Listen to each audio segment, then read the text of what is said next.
மக்களின் கைக்கு வரும் பணம் அஸ்வசும பயனாளர்களுக்கு காத்திருந்த நற்செய்தி.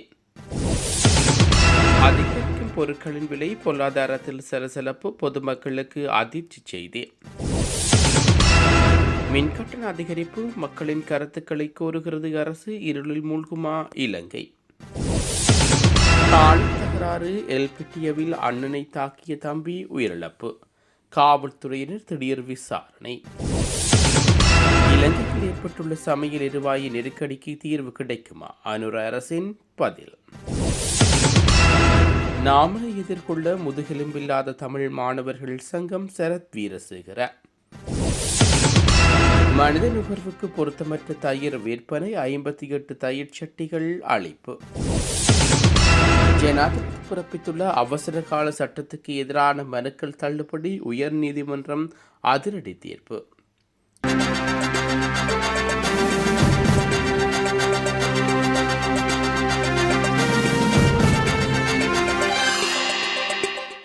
பிப்ரவரி மாதத்துக்கான அஸ்வசும நிலம்புரி திட்டத்தின் கீழான முதியோர் கொடுப்பனவுகள் தொடர்ந்து வழங்கப்பட உள்ளதாக நிலம்புரி நன்மைகள் சபை அறிவித்துள்ளது.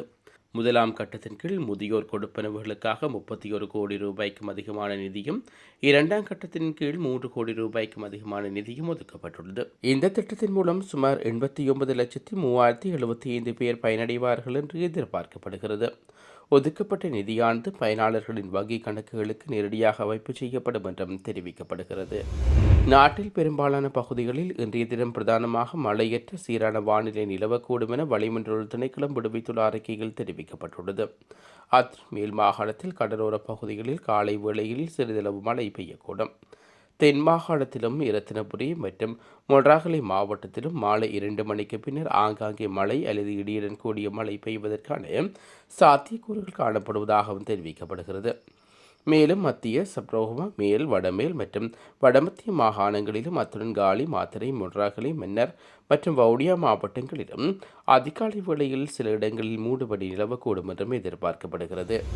நீண்ட காலமாக காலி பிரச்சினை காரணமாக சகோதரர்களிடையே ஏற்பட்ட மோதலில் மூத்த சகோதரர் தாக்கியதில் இளைய சகோதரர் உயர்ந்த சம்பவம் எல்பிட்டிய பதுவன்கென பகுதியில் இடம்பெற்றுள்ளது.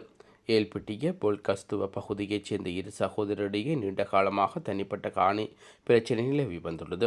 இந்நிலையில் குறித்த காணியை அளவீடு செய்வதற்காக நேற்று முற்பகல் 11 மணியிலிருந்து நில அளவையாளர்கள் வருகை தந்துள்ளார்கள். நில அளவீட்டு பணிகள் நிறைவடைந்த பின்னரும் இருவருக்கிடையில் மீண்டும் தர்க்கம் ஏற்பட்டுள்ளது.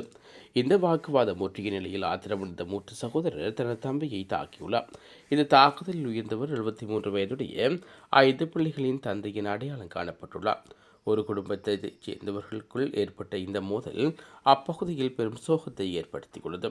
சம்பவம் தொடர்பாக ஏல்பட்டி காவல்துறையினர் தீவிர விசாரணைகளை முன்னெடுத்துள்ளார்கள். சந்தேக நபரான தலைமறைவாகியுள்ள குறித்த சந்தேகமான அண்ணாவை கைது செய்வதற்கான நடவடிக்கைகளையும் காவல்துறையினர் முன்னெடுத்து வருகின்றமை குறிப்பிடத்தக்கது.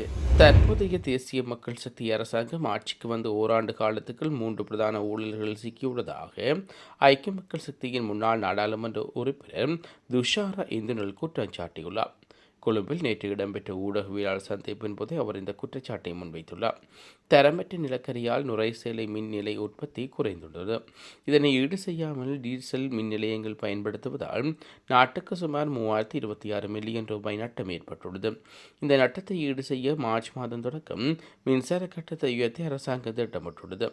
அதிகாரிகளின் தவறுக்கு அப்பாவி மக்கள் ஏன் தண்டப்பணம் செலுத்த வேண்டும் என்று அவர்கள் கேள்வி எழுப்பியுள்ளார்கள். அரசாங்கத்தின் ஊழல்கள் மற்றும் தோல்விகளை மறக்கவே முன்னாள் புலனாய்வு பிரிவின் பிரதானியை அரசாங்கம் தற்போது கைது செய்துள்ளது. 2025 ஏப்ரல் 21க்குள் உண்மையான சூத்திரதாரியை பிடிப்பதாக ஜனாதிபதி அன்ருகுமார் திசாநாயக்க வழங்கிய வாக்குறுதி நிறைவேற்றப்படவில்லை. இப்போது மக்களின் கவனத்தை திசை திருப்பவே இந்த கைதுகள் ஊடாக ஒரு நாடகம் அரங்கேற்றப்படுகிறது. நெல்லுக்கு 120 130 ரூபாய் உறுதிமொழி விலை அறிவிக்கப்பட்டாலும் நடைமுறையில் விவசாயிகளுக்கு 80 85 ரூபாய்க்கு நெல் விநியோகிக்கப்படுகிறது. நெல் சந்தைப்படுத்தல் சபை ஒதுக்கப்பட்ட நிதியில் வெறும் 2.5% மாத்திரம் நெல் கொள்வனவு செய்துள்ளது. இதனால் விவசாயிகளின் தனியார் மில் உரிமையாளரும் ஏமாற்றப்படுகின்றார்கள். ஐக்கிய மக்கள் சக்தி எவ்வித டீல் அரசியலிலும் ஈடுபடாத தூய்மையான கட்சி. ஊழல் குற்றச்சாட்டுகளுக்கு உள்ளாகியுள்ள எரிசக்தி அமைச்சர் உடனடியாக பதவி நீக்கம் செய்து நிலக்கரி விலை மனுவை ரத்து செய்யுமாறு அவர் ஜனாதிபதிக்கு அழைப்பு விடுவித்துள்ளார். நாமலை நேருக்கு சந்தித்து கேள்வி கேட்கும் தைரியம் தமிழ் மாணவர்கள் அமைப்புக்கு இல்லை எனவும் அவரது ஆளுமையை கண்டு அவர்கள் அஞ்சுவதாகவும் முன்னாள் அமைச்சர் சரல் வீரசேகர தெரிவித்துள்ளார். ஸ்ரீலங்கா பொதுஜன பிரமுனவின் தலைமையகத்தில் இன்று நடைபெற்ற ஊடகவியலாளர் சந்திப்பில் அவர் இதனை தெரிவித்துள்ளார். ஒக்ஸ்போர்ட் மற்றும் கேம்பிரிட்ஜ் பல்கலைக்கழகங்களில் உரை நிகழ்த்த நாமல் ராயபக்சாவுக்கு அழைப்பு விடுவிக்கப்பட்டது. ஆனால் தமிழ் மாணவர்கள் அமைப்புகளில் அழுத்தங்களால் ரத்து செய்யப்பட்டது. பேச்சு சுதந்திரம் மற்றும் விவாத சுதந்திரத்தை போற்றும் இந்த பல்கலைக்கழகங்கள் பிரிவினைவார தமிழ் மாணவர் அமைப்புக்கு பணிந்து அந்த கலாச்சாரத்தை காட்டிக் கொடுத்துள்ளது. நாமல் ராயபக்சாவின் ஆளுகைக்கு முன்னால் முதுகெலும்பை நிமித்தி நின்று கேள்வி கேட்க முடியாத தமிழ் மாணவர்கள் சங்கங்களை இதற்கு எதிர்ப்பு தெரிவித்துள்ளார்கள். இந்த அரசாங்கம் புலம்பெய தமிழ் அமைப்புகளை திருப்திப்படுத்தவே செய்யப்படுகிறது. இதனால் ஜனாதிபதி ரணில் என்ற வார்த்தையை பயன்படுத்தி கூட அஞ்சுகின்றார். சுதந்திர தினத்தில் இராணுவ கருவியை காட்சிப்படுத்தாததும் இவர்களில் திருப்திப்படுத்துவதற்காக ஆகும். சுதந்திர தினத்தில் இராணுவ கருவிகளை காட்சிப்படுத்தாததும் இவர்களை திருப்திப்படுத்துவதற்காகவே ஆகும். 2010 மஹிந்த ராயபக்சவுக்கும் இவ்வாறு எதிர்ப்பு தெரிவிக்கப்பட்டது. உலகின் மிக கொடிய பயங்கரவாதத்தை தோற்கடித்து ஈழக்கனவை தகர்த்ததால் ராயபக்ச குடும்பத்தின் மீது அவர்கள் தீதார கோபத்தில் உள்ளார்கள். தமிழ் மாணவர்கள் சங்கம் நாமல் ராயபக்சவுடன் கேள்வி கேட்க தைரியம் இல்லாமல் போனது குறித்து வெட்கமடைய வேண்டும் என்று குறிப்பிட்டுள்ளார். புனித நோன்பு காலத்தில் சம்மாதுரை பிரதேசத்தில் மனித நுகர்வுக்கு பொருத்தமற்ற தயிர் விற்பனை செய்த வர்த்தகரை எச்சரித்த நீதிவான் சந்தேகத்துக்குரிய 58 தயிர் சட்டிகளையும் உடனடியாக அளிக்குமாறு உத்தரவிட்டுள்ளார். சம்மாதுரை சுகாதார வைத்திய அதிகாரியின் வழிநடத்தலில் நேற்று முன்தினம் பிற்பகல் சுகாதார சேவை பரிசோதகர் வாராந்த உணவு நிலைய பரிசோதனையின் போது தயிர் விற்பனை தொடர்பாக ரகசிய தகவல் ஒன்று கிடைத்திருந்தது. இதற்கமைய செயற்பட்ட பொது சுகாதார உத்தியோகத்தர்கள் குறிப்பிட்ட தயிர் உட்பட அதன் தரம் குறித்து ஆய்வு செய்தவுடன் சந்தேகத்தின் அடிப்படையில் உடனடியாக சம்மாதுரை நீதிவான் நீதிமன்றத்தில் அறிக்கையுடன் வழக்கு தாக்கல் செய்தார்கள். இதன்போது தயிரின் நிலைமை பார்வையிட்ட நீதிமன்ற நீதிவான் சம்பந்தப்பட்ட விற்பனையாளரை கடுமையாக எச்சரித்துடன் சந்தேகத்துக்குரிய 58 தயிர் சட்டிகளை உடனடியாக அளிக்குமாறு உத்தரவிட்டுள்ளார். குறித்த வழக்கானது மேலதிக விசாரணைக்காக எதிர்வரும் மார்ச் மாதம் 21 வரை ஒத்திவைக்கப்பட்டுள்ளது. அத்துடன் இதுபோன்ற விதிமீறல்களில் ஈடுபட்ட 6 வர்த்தகர்களுக்கு எதிராக வழக்கு தாக்கல் செய்யப்பட்டுள்ளது. மேலும் ஒரு பொதுமக்களை விழிப்புடன் இருக்குமாறு உணவுப் பொருட்களை கொள்வனவு செய்யும் போது அதன் தரம் குறித்து காலாவதி திகதி குறித்தும் அவதானமாக இருக்குமாறும் சுகாதார தரப்பினர் அறிவுறுத்தப்பட்டுள்ளார்கள். டெட்வா சூறாவளி அழுத்தத்தை தொடர்ந்து ஜனாதிபதி அன்றகுமார் திசாநாயக்கனால் பிறப்பிக்கப்பட்ட அவசரகால சட்ட ஒழுங்கு விதிகள் அடிப்படை மனித உரிமைகளை மீறுவதாக கூறி தாக்கல் செய்யப்பட்ட 2 அடிப்படை உரிமை மீறல் மனுக்களை விசாரணைக்கு எடுத்துக் கொள்ளாமலேயே தள்ளுபடி செய்த உயர் நீதிமன்றம் தீர்மானித்துள்ளது. இந்த மனுக்கள் மீதான பரிசீலனை நேற்று மேற்கொள்ளப்பட்டது. நீதியரசர் பிரீத்தி பத்மன் சூரசேன தலைமையிலான 3 அடங்கிய உயர் நீதிமன்ற நீதியரசர்கள் குழாம் இது தள்ளுபடி உத்தரவை பிறப்பித்திருந்தது. அமெரிக்காவிற்கும் ஈரானுக்கும் இடையிலான பதட்டமான சூழல் காரணமாக மசகு எண்ணெய் விலை கடந்த 7 மாதங்களில் இல்லாத உயர்வை கண்டுள்ளது. பிராண்ட் ரக மசகு எண்ணெய் பீப்பாய் ஒன்று $71 அமெரிக்க மசகு எண்ணெய் பீப்பாய் $65 அதிகரித்துள்ளது. இந்தியாவில் பெய்த கடும் மழையினால் கரும்பு உற்பத்தி குறைந்ததை தொடர்ந்து சர்வதேச சந்தையில் சர்க்கரையின் விலை கடந்த 2 வாரங்களில் இல்லாத உயர்வை கண்டுள்ளது. தனது புதிய கேலக்ஸி X26 ரக கையடக்க தொலைபேசிகளை சாம்சங் அறிமுகப்படுத்தியுள்ளது. இருப்பினும் சிப் விலையேற்றம் காரணமாக அமெரிக்கா மற்றும் தென்கொரியா சந்தைகளில் இதன் விலை அதிகரித்துள்ளது. ஆஸ்திரேலியாவின் குவாண்டஸ் விமான நிலையம் பயணிகளுக்கான கேள்வி அதிகரித்துள்ளதால் எதிர்பார்த்ததை விட அதிக லாபத்தை பதிவு செய்துள்ளது. இலங்கையில் தனிநபர் ஒருவர் தனது அடிப்படை தேவைகளை பூர்த்தி செய்வதற்கு தேவையான குறைந்தபட்ச மாதாந்த செலவு குறித்து புதிய தகவல் வெளியாகியுள்ளது. தொகை மதிப்பு மற்றும் புள்ளிவிவர திணைக்களம் இதனை வெளியிட்டுள்ளது. 2026 ஜனவரி மாதத்துக்கான உத்தியோகபூர்வ வறுமை கோட்டின்படி ஒரு தனிநபர் தனது அடிப்படை தேவைகளை நிறைவு செய்ய மாதாந்தம் ஒன்றுக்கு குறைந்தபட்சம் $16,730 தேவைப்படுகிறது. அதற்கமைய நாட்டின் அதிகூடிய செலவை கொண்ட மாவட்டமாக கொழும்பு பதிவாகியுள்ளது.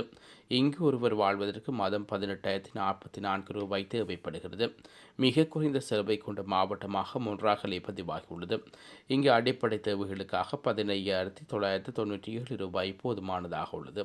பணவீக்கம் மற்றும் வாழ்க்கை செலவு மாற்றங்களை கருத்தில் கொண்டு இந்த தரவுகள் மாதாந்தம் திருத்தப்படுவதாக தொகை மதிப்பு மற்றும் புள்ளி விவர திணைக்களம் தெரிவித்துள்ளது. இலங்கை பொது பயன்பாடுகள் ஆணைக்குழு 2026 ஆண்டில் 2ஆம் காலாண்டுக்கான முன்மொழியப்பட்ட மின்சார கட்டண அதிகரிப்பு குறித்து பொதுமக்களின் கருத்துக்களை கோரப்பட உள்ளது. இதற்கான காலப்பகுதி பிப்ரவரி 25 தொடக்கம் மார்ச் 18 வரை அறிவிக்கப்பட்டுள்ளது. 2026 ஏப்ரல் 1 தொடக்கம் ஜூன் 30 வரையிலான காலப்பகுதியில் மின்சார கட்டணத்தை 13.56 நாள் அதிகரிப்பதற்கு இலங்கை மின்சார சபை அனுமதி கோரியிருந்தது.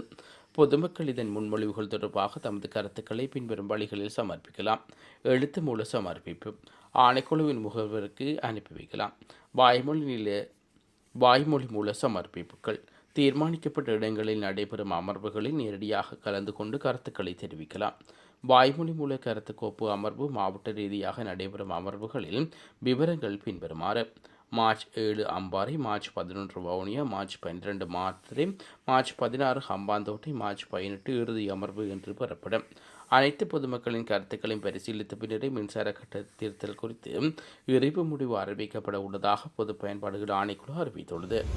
இலங்கையில் சமையல் எரிவாயு பற்றாக்குறை நகர்ப்புற மக்களை மட்டுமல்ல கிராமப்புற மக்களையும் கடுமையாக பாதித்துள்ள நிலையில் அதற்கு தீர்வு காண சர்வ் அவர் ஸ்ரீலங்கா அமைப்பினால் கண்டுபிடிக்கப்பட்டுள்ளது. சந்தையில் 2 வகையான எரிவாயு இருந்தாலும் பல பகுதிகளில் மக்கள் ஒரு வகை எரிவாயு சிலிண்டரை கூட தங்கள் பகுதியில் கிடைக்கவில்லை என்று தெரிவித்துள்ளார்கள். இந்த பிரச்சினைக்கு நிலையான தீர்வாக எரிவாயுக்கு பதிலாக சமையல் கழிவுகளிலிருந்து பயோகேஸை தயாரிக்கும் திட்டத்தையும் உடவட்டுவ சேவ் அவர் ஸ்ரீலங்கா அமைப்பு வெற்றிகரமாக ஆரம்பித்துள்ளது. வீட்டு சமையலறையில் சேரிக்கும் உணவு கழிவுகளை அகற்றுவது இன்று நகர்ப்புறம் மற்றும் கிராமப்புற என இரு தரப்பினால் மிகப்பெரிய பிரச்சனையாக மாறியுள்ளது. வீதியோரங்களில் பொலித்தீன் பைகளால் வீசப்படும் இக்கழிவுகள் பெரும் தலைவலிவாக மாறியுள்ளன. இந்நிலையில் குப்பைகள் உட்பட அப்புறப்படுத்தப்பட்ட கழிவுப் பொருட்களிலிருந்து பயோகேஸை உற்பத்தி செய்து எரிவாயுக்கு பதிலாக அதனை பயன்படுத்தும் திட்டம் முதல் கட்டம் காலி மாவட்டத்தில் உள்ள ஜக்கலமுள்ள பிரதேச செயலகத்தில் உள்ள பல வீடுகளுக்கு அறிமுகப்படுத்தப்பட்டுள்ளது. தற்போது இந்த வீடுகள் எரிவாயுக்கு பதிலாக பயோகேஸை பயன்படுத்துகின்றமை குறிப்பிடத்தக்கது. இத்துடன் இன்றைய பிரதான செய்திகள் நிறைவுக்கு வருகிறது. தொடர்ந்து நாளை காலை பிரதான செய்திகளோடு இணைந்து கொள்வோம். நன்றி. இதுபோன்ற செய்திகளை தெரிந்து கொள்ள யாழ் டிவி நியூஸ் சேனலை சப்ஸ்கிரைப் செய்து அருகே இருக்கிற பெல் பட்டனையும் கிளிக் செய்து கொள்ளுங்க. மேலும் இதுபோன்ற செய்திகளை உடனுக்குடன் தெரிந்து கொள்ள யாழ்டிவி.com எனும் இணையதளத்தின் வாயிலாக எங்களோடு இணைந்து கொள்ளுங்கள்.